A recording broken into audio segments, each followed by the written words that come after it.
Well, it sounded pretty good at times to the Israelites too, but let's go back a step. The Israelites had just come out into the wilderness. They had just left Egypt. Let me put that a different way. They had just escaped their slavery in Egypt. I think this is sort of apropos to what's going on in the Middle East these days, with rebels rising up against their leaders and against dictators and monarchs and saying, we want our freedom. And it seems like in the last rebellion that the people that rose up against their leadership kind of had leaders already in place and knew what they wanted. And of course, one of the complaints we're having today is that some of the rebels in Syria don't quite know what they want. So what is going to happen if Gaddafi is, taken out of power or at least steps down? Then what do they have? Well, this is not a new story, obviously. This is happening way back in the beginnings of the Bible.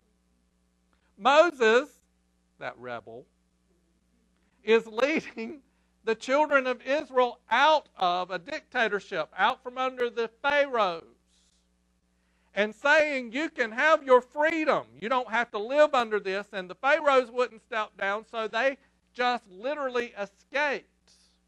And it took an act of God to help them. I mean, remember the Red Sea had to be parted, and they walked through, and the people coming behind them, because they had just lost all of their slave workers, got drowned in the Red Sea because it came back together. And now they've gotten to the other side, and they're out there wandering around.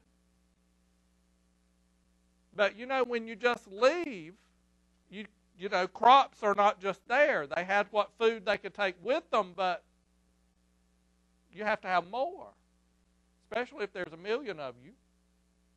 It's not like a family or two went by and they could just stop by and ask some neighbors to help them. We're talking about lots and lots and lots and lots of people. And they started complaining. Isn't that just like people? You know any people like that just complain about something? If you go back to this past Friday on Facebook and just start reading postings on your page. Oh my goodness. And I started getting depressed looking at them on Friday. On my wall of all the people posting. Oh, will this week never end? Will this day never end? This has been the worst day. Oh, I'm just having... And then somebody in a bad relationship's telling all their personal stuff out there for all of us to read. And I'm like, oh. I can't stand that. Woo! If you're guilty, stop. There is a private message button up there. You can privately tell that person off. You don't have to tell the whole world. We don't want to read it. And I'll go a step further. I don't even want to hear your lovey-dovey stuff to each other. Lord have mercy. It's like couples don't even see each other sometimes. They have to go on Facebook. And, I love you so much. I'm missing you right this moment. I'm like, ah. Okay, now I'm complaining. But at some point Friday, I was complaining too because my life wasn't going all that well at the moment either. So I started getting in that mentality of complaining because it's so much easier when you hear somebody else to just chime in, isn't it? What do they say about misery? You know that well. It loves company. And boy, once one person starts complaining, then other people start chiming in with their complaints. And after a while, I started thinking I was just getting more and more down the more I read all of that stuff. And I thought, well, I have two choices. Number one, click, turn it off. But before I did that, I decided, because I am God's child, I kept sitting there thinking, why am I sitting here getting worse and worse listening to this stuff, do these people have a clue how wonderful it is to live in a country where they can go to the grocery store anytime they want to? They have plenty. I'm not saying we're all rich, but I dare say that most of us, if not all of us, have gone to bed really, really hungry this week because there was just absolutely no way we could find food. Most of us. I will say that most of us, if we wanted a job, had a job to go to this week, even though some of those people were on the job, on Facebook, complaining about being at work.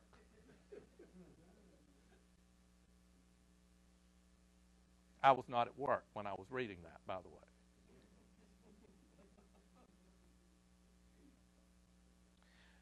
And all of a sudden, I thought of the scripture that says, "This is the day the Lord has made. I will rejoice and be glad in it."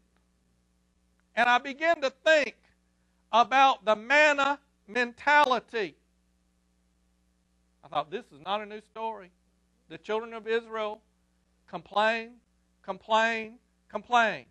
They've been delivered from slavery. They had no freedom at all in Egypt. They were told what to do. They worked from morning till night. They were underfed. They were underpaid. They had no health care.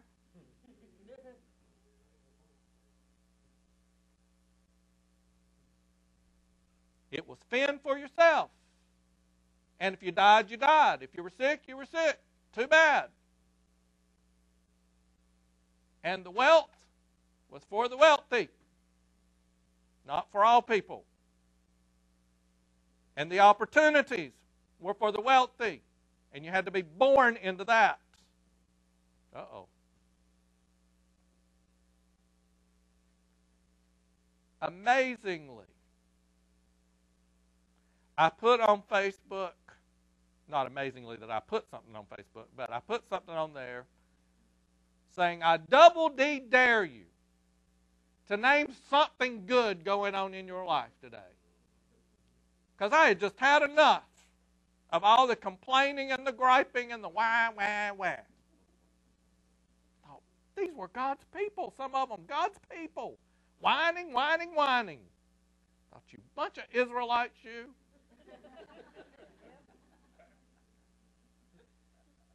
Ungrateful ones at that.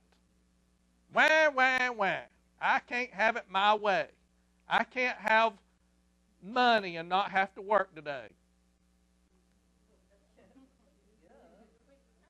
And the food just better show up at the door, whether I work for it or not.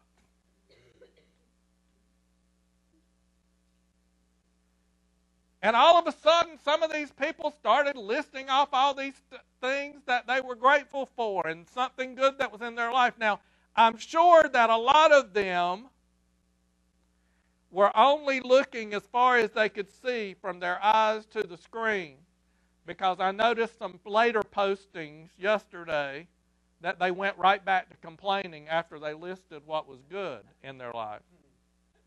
And the point of listing something good in your life was not so you would just tell me something good and go on complaining, but rather to change your mentality, to get out of this manna mentality. Oh my goodness.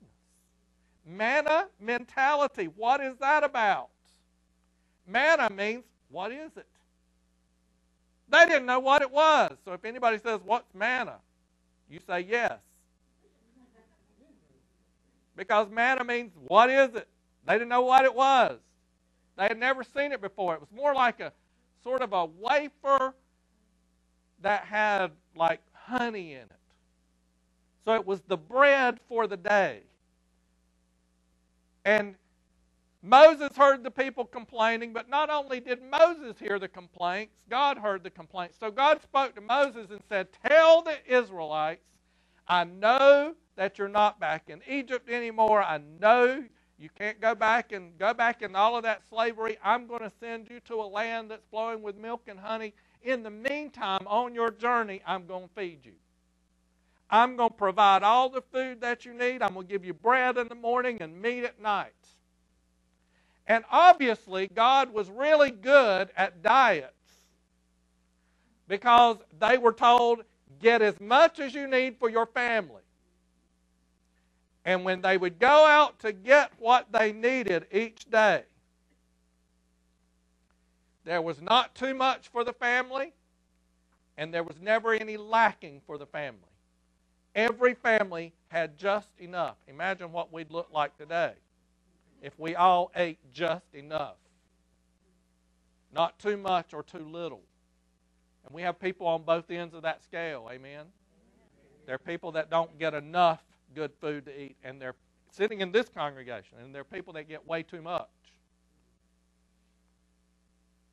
These people had tasted of freedom and had a message direct from God saying, you don't have to cook anymore, you don't have to fix anything. I'm going to deliver your groceries right to your door every single day. The only thing that God told them, that God didn't tell them, was, I'll spoon feed it to you. I mean, I just don't know how easy God could have made it. It's at your door. Go get it and eat it. Share it with everybody in the house. But you know, when changes come in our lives, even when we go from slavery to freedom, we have to adjust. And sometimes adjusting just isn't easy. And a lot of times, and I don't know if you're guilty of this or not, I'm quite sure you are, but I am. I can go ahead and tell you. You ever been in a relationship and found yourself enslaved in that relationship? And it got really, really bad? And then you ended the relationship, or it got ended for you, and then down the road you had your freedom, but you didn't know what to do with your freedom. You didn't know how to be free. Come on now. You didn't know how to enjoy your freedom. And then those thoughts started creeping back. Well, at least when I was in that relationship, I had companionship. At least when they were going to be in a bad mood, I knew it was a bad mood. I knew what to expect. And then you start making comparisons and trying to decide if maybe you weren't better off in that relationship.